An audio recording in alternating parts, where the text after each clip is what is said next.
तस्मै श्रीगुरवे नमः.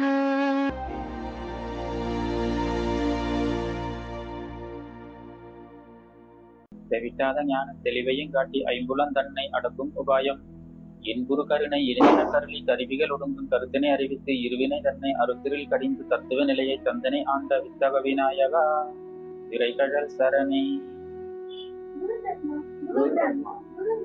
குரு விஷ்ணு குருதேவோ மகேஸ்வர குரு சாட்சாத் பரபிரம்ம தஸ்மை ஸ்ரீ குருவே நமः.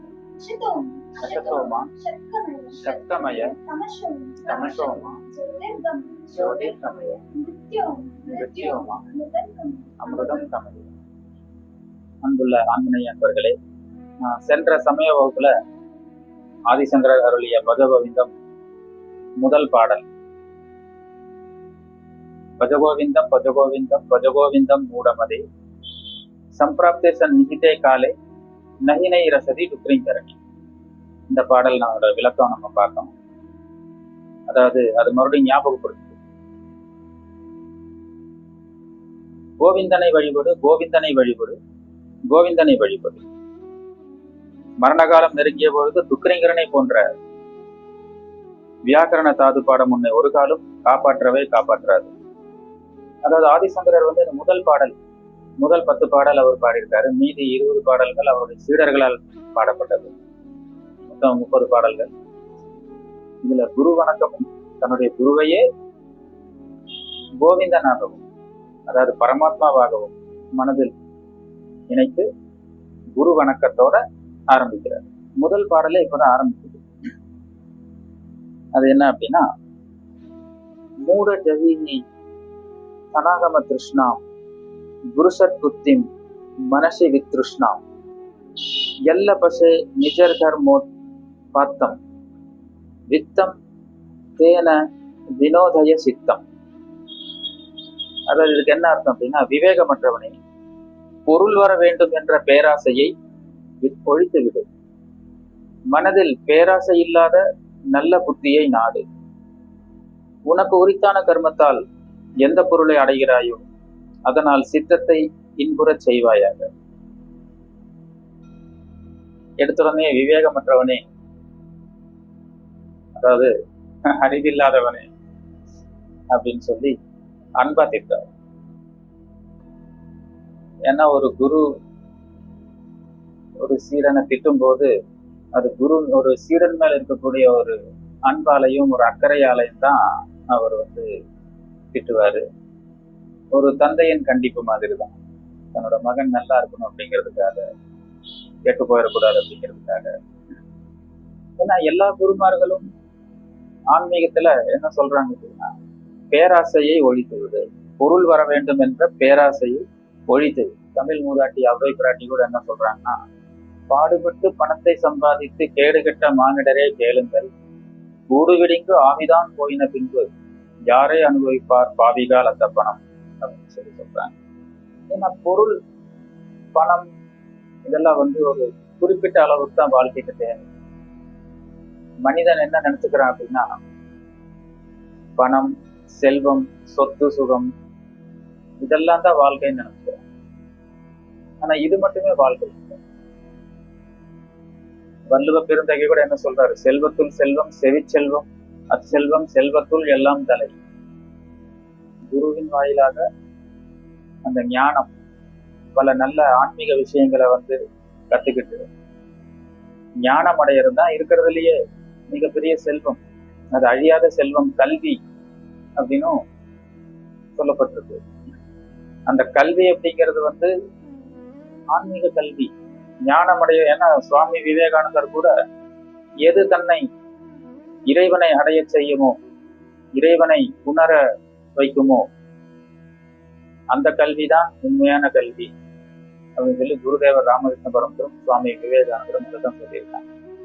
ஏன்னா பகவத்கீதையில கிருஷ்ண பரமாத்மா கூட கிருதகிருத்தியன் அப்படிங்கிற வார்த்தையில குறிப்பிட்டாரு. கிருதகிருத்தியன் அப்படின்னா செய்ய வேண்டியதை செய்தவன். நம்ம மனித பிறவி எதுக்கு எடுத்திருக்கிறோமோ அதற்கான பயனை அடைந்தவர்கள். அதற்கான இலக்கை அவர்கள் அடைந்தவர்கள். நம்ம எதுக்காக மனித பேர் எடுத்துக்கோமோ அது சரியா நம்ம அந்த செய்ய வேண்டியதை செய்தவன் அப்படிங்கிற அதுக்கான வேலையை நம்ம சரியா செஞ்சிருக்கிறோம். அதாவது வீணாக்கல் அந்த பிறவியை நம்ம என்ன அடையணுமோ என்ன ஆகணுமோ அது சரியா ஆயிருக்கு. அப்போ பெரும்பாலான மனிதர்கள் என்ன பண்றாங்க அப்படின்னா, பணம் மட்டுமே வாழ்க்கை, அதுதான் நம்மளை காப்பாற்றும், செல்வம் தான் நம்மளை காப்பாற்றும், அதுதான் பாதுகாப்பு அப்படின்னு நினைச்சுக்கிட்டு அந்த செல்வத்தை தேடுறதுலயே அவங்களுடைய வாழ்நாள் முழுக்க செலவு பண்ணி ஞானத்தை தேடாம விட்டுறாங்க. அவங்க விரும்பினபடி அவங்க தேடின செல்வம் கிடைக்குது. ஆனா அந்த செல்வம் அவனை காப்பாற்றுமா அப்படின்னா காப்பாற்று. ஆண்டாண்ட மன்னர் எல்லாம் ஒரு பிடி சாம்பலாவது கண்டு எத்தனை பேர் இந்த உலகம் பார்த்துருச்சு, எவ்வளவு பெரிய மாவீரர்களை பார்த்துருச்சு, எல்லாருமே ஒரு பிடி சாம்பலா தான் போயிருக்காங்க. கடைசி நேரத்துல டாக்டர்கள்ல கையை விரிச்சிருவாங்க, கடவுள் தான் காப்பாற்றணும். அப்போ செல்வம் அவங்க உயிரை காப்பாத்துறது இல்லை, பணம் சம்பாதிக்கிறதால மட்டும் பாதுகாப்பு அப்படிங்கிறது இது மூலமா இல்லைங்கிறது தெரிய வரும். அந்த மரணமில்லா பெருநிலை அப்படிங்கிறத நம்மளை காப்பாற்றும். அந்த மரணமில்லா பெருநிலையை நம்ம அடையும். ஏன்னா அது செல்வம் இந்த உடலை கூட காப்பாற்றாது. அந்த மரணமற்ற பெருநிலை அப்படிங்கிறத உணர்றது தான் இந்த வாழ்க்கையுடைய லட்சியம், குறிக்கோள். அதைத்தான் இங்க ஜகத்குரு ஆதிசங்கரர் சொல்றாரு. பொருள் வர வேண்டும் என்ற பேராசை ஒழித்து விடு, மனதில் பேராசை இல்லாத நல்ல புத்தியை நாடு. நல்ல புத்தி, பேராசை இல்லாத. பகவத்கீதையில கிருஷ்ண பரமாத்மா சொல்றாரு, சரீர யாத்திரைக்கு தேவையான கர்மங்களை மட்டும் செய்து கொண்டிருப்பவன் சம்சாரத்தை அடைய மாட்டான், சம்சார பந்தத்தை அடைய மாட்டான். அப்ப இந்த சரீர யாத்திரைக்கு என்ன தேவையோ அதை மட்டும் நம்ம செஞ்சு நம்ம இறைவன் அடையறதுக்கான அந்த ஞானம் அடையறதுக்கான வழியை தான் நம்ம தேடணும். இன்னொரு இடத்துல சொல்றாரு பகவான், ஞானத்தை சம்பாதிப்பதிலேயே நோக்கமுடையவனாய் அப்படிங்கிறார். அப்ப இந்த மனித பிறவி நம்மளுக்கு எதுக்கு கொடுக்கப்பட்டிருக்கு அப்படின்னா ஞானத்தை சம்பாதிக்கிறதுக்காக தான். ஆனா எல்லாருமே என்ன நினைக்கிறாங்க, செல்வத்தை சம்பாதிக்கிறது. ஆனா அந்த செல்வம் என்ன பண்ணுது, செல்வம் செல்வம் போயிரு சென்று விடுகிறது, அல்லது அந்த செல்வத்தை விட்டு இவரு சென்று விடுகிறார். ஆக மொத்தம் யாரோ ஒருத்தர் சென்றுதான் ஆக வேண்டும். உனக்கு உரித்தான கர்மத்தால் எந்த பொருளை அடைகிறாயோ அதனால் சித்தத்தை இன்புற செய்வாயாக. ஏன்னா உனக்கு உரித்தான கர்மத்தால் உனக்கு என்ன வந்து சேரணும், உன்னுடைய கர்ம வினைப்படி அது மட்டும்தான் வந்து சேரும். கிராமத்துல ஒரு பழமொழி சொல்றாங்க, என்னதான் எண்ணெய் தேய்த்து உருண்டாலும் ஓட்டுறதுதான் ஒட்டும். அந்த மாதிரி நீங்க என்னதான் செல்வம் சேர்க்கணும்னு நினைச்சாலும் முயற்சி பண்ணாலும் உனக்கு என்ன உரித்தான கர்மத்தால் உனக்கு உரித்தான கர்மத்தால் எந்த பொருளை அடைகிறாயோ அதனால் சித்தத்தை இன்புற செய்வாய. அதனால உனக்கு என்ன வரணும்னு இருக்குதோ அதுதான் வரும். அதை வச்சுட்டு நீ சந்தோஷமா இருக்கு. ஏன்னா சந்தோஷம் மகிழ்ச்சி அப்படிங்கிறதெல்லாம் செல்வத்தை சார்ந்து இல்லை, நம்மளோட மனசை சார்ந்து. செல்வம் மட்டுமே ஒருத்தருக்கு சந்தோஷத்தை கொடுக்குறாது, மகிழ்ச்சியை கொடுக்குறாது. அது நமக்குள்ளே இருக்கு, நம்ம கிட்டே இருக்கு. நம்ம இருக்கிறத வச்சு சந்தோஷமா இருக்க முடியும். எத்தனை செல்வங்கள் இருந்தாலும் இன்னும் பத்தலன்னு சொல்லி வருத்தப்படுறவங்களும் இருக்கதான் செய்யலாம். அதுக்கு எத்தனையோ கதைகள் எல்லாம் கூட இருக்கு. ஒரு முனிவர் காட்டுல தவம் பண்ணிட்டு இருக்காரு. ஒரு அரசன் அங்க வேட்டையாட போறாரு. அந்த முனிவர் நல்லா ஆனந்தமா தவம் பண்ணிட்டு இருக்கிறத பார்த்து அந்த முனிவர் கண் முழிக்கிற வரைக்கும் போய் பக்கத்துல காத்திருந்து அவர் கண்ணு முடிச்சு பார்த்த உடனே அவரை வணங்கி, நீங்க எப்படி இந்த காட்டுல தனியா இருக்கீங்க அப்படின்னு சொல்லி பேச்சு கொடுக்குறாரு. முனிவரும் வந்தது அரசன் அப்படின்னு புரிஞ்சுக்கிட்டு, இந்த காட்டுல எனக்கு வேண்டியதெல்லாம் கிடைக்குது, நான் ஏகாந்தமா ஆனந்தமா இருக்கேன், எனக்கு இங்க வேண்டிய உணவு கனிகள் அருந்தறதுக்கு சுத்தமான அருவி நீர் இருக்கு, நல்ல அருமையான காற்று, இயற்கை சூழல், எனக்கு இங்க ஒரு குறையும் இல்லை, நான் ஆனந்தமா இருக்கேன் அப்படின்னு சொல்லி சொல்றாரு. இருந்தாலும் சாமி நீங்க என்னுடைய நாட்டுக்கு கொஞ்சம் எழுந்தருளணும், நீங்க வரணும், எங்க நாட்டு மக்களுக்கு கொஞ்சம் நல்ல விஷயங்களை போதிக்கணும்னு நான் ஆசைப்படுறேன், வாங்க அப்படின்னு சொல்லி ரொம்ப வற்புறுத்தி கேட்கிறாரு. அந்த முனிவரும் சரி அப்படின்னு சொல்லி ஒத்துக்கிட்டு அவருடைய அன்புக்காக சரி அன்பா கூப்பிடுறாரு, நம்ம அதை தவிர்க்க வேண்டாம் அப்படின்னு சொல்லிட்டு சரின்னு ஒத்துக்கிட்டு கிளம்புறாரு. அவர் கூட அவரோட அரண்மனை வந்தோடனே அரண்மனைக்குள்ளேயே ஒரு சின்ன கோயில் அவர் கட்டியிருக்காரு அந்த அரசன். குருவை கொஞ்சம் காத்திருங்கன்னு சொல்லிட்டு அவருக்கு கடவுள்கிட்ட போய் வேண்டிக்கிறாரு அந்த கோயில்ல. எனக்கு இன்னும் நிறைய வெற்றிகள் நான் குவிக்கணும், இன்னும் நாடுகள் எனக்கு சேரணும், இன்னும் நிறைய நாடுகளை நான் வென்றெடுக்கணும், இன்னும் என்னுடைய சாம்ராஜ்யம் பறந்து விரியணும் அப்படின்னு எல்லாம் நிறைய அடிக்கிட்டே போறாரு. அவரு பிரார்த்தனை முடிச்சு திரும்பி பார்த்தா அந்த மகானை காணல, அவரு தூரமா போயிட்டு இருக்கிறாரு. அவரு மன்னர் திரும்ப ஓடி மூச்சரைக்க என்ன அதுக்குள்ள சொல்லாம கிளம்பிட்டீங்க அப்படின்னு சொல்லி கேக்குறாரு. அதுக்கு அந்த மகான் சொல்றாரு, நீயே இன்னும் பிச்சை எடுத்துட்டு இருக்க, இங்க எனக்கு என்ன வேலை, அதனால இந்த இடத்துல நான் இருக்க விரும்பல அப்படின்னு சொல்றாரு. அதனால இந்த கதை எதை உணர்த்துது அப்படின்னா, மனிதர்களுக்கு எவ்வளவு இருந்தாலும் போதாது, இன்னும் வேணுங்கிற மனப்பான்மை தான் இருக்கும். அந்த மகான் ஏற்கனவே மன நிறைவா வாழ்ந்துட்டு இருக்காரு. அவருக்கு இந்த மனக்குறை இருக்கிற இடத்துல அவர் இருக்க விரும்பல. இங்கதான் ஜெகத்குரு ஆதிசங்கரர் சொல்றாரு, உனக்கு உரித்தான கர்மத்தால் எந்த பொருளை அடைகிறாயோ அதனால் சித்தத்தை இன்புறச் செய்வாயாக. எப்படி அந்த முனிவர் அந்த காட்டுல வாழ்ந்தாலும் ஒரு இன்பம், ஒரு ஆனந்தமான வாழ்க்கை, நிறைவான வாழ்க்கை வாழ்ந்ததா சொன்னாரோ, அந்த மாதிரி நம்ம காட்டுல போய் வாழாட்டியும் நம்ம நாட்டுல வாழ்ந்தாலும் நமக்கு உரித்தான கர்மத்தால் எந்த பொருளை அடையணுமோ, என்ன நம்ம கிட்ட இருக்கோ அது பேராசைப்படாம அடுத்தவங்களோட நம்ம ஒப்பிட்டு பார்த்து, அதாவது கம்பேர் பண்றதுன்னு சொல்லுவாங்களே,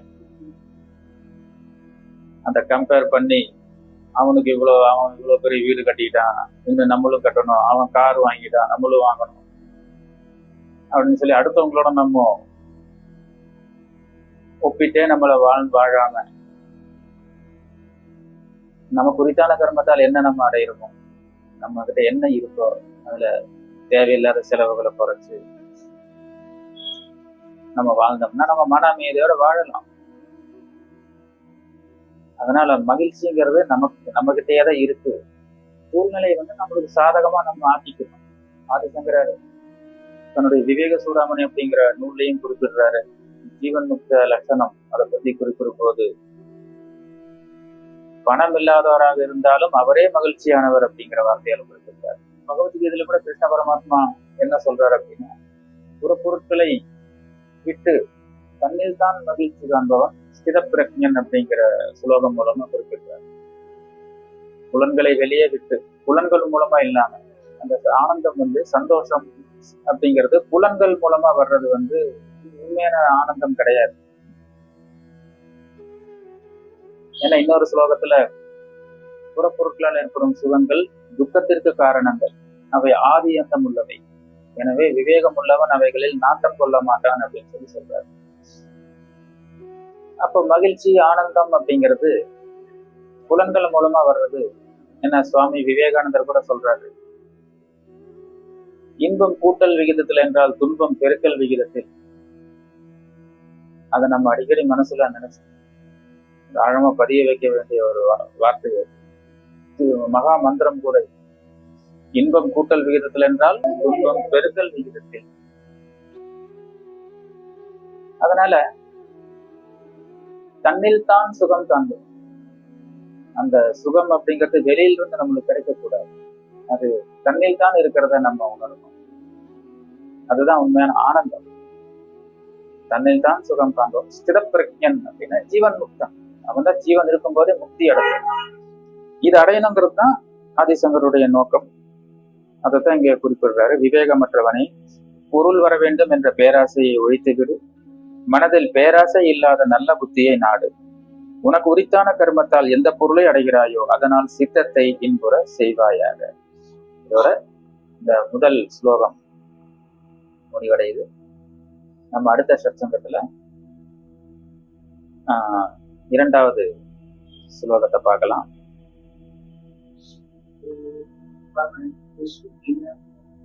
சர்வே பவந்து சுகினः சர்வே சந்து நிராமய சர்வே பத்ராணி பஷ்யந்து சர்வே பத்ராணி பஷ்யந்து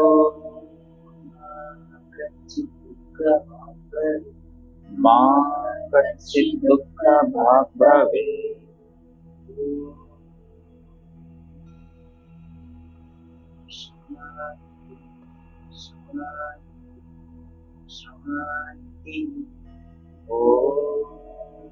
शांति शांति शांति.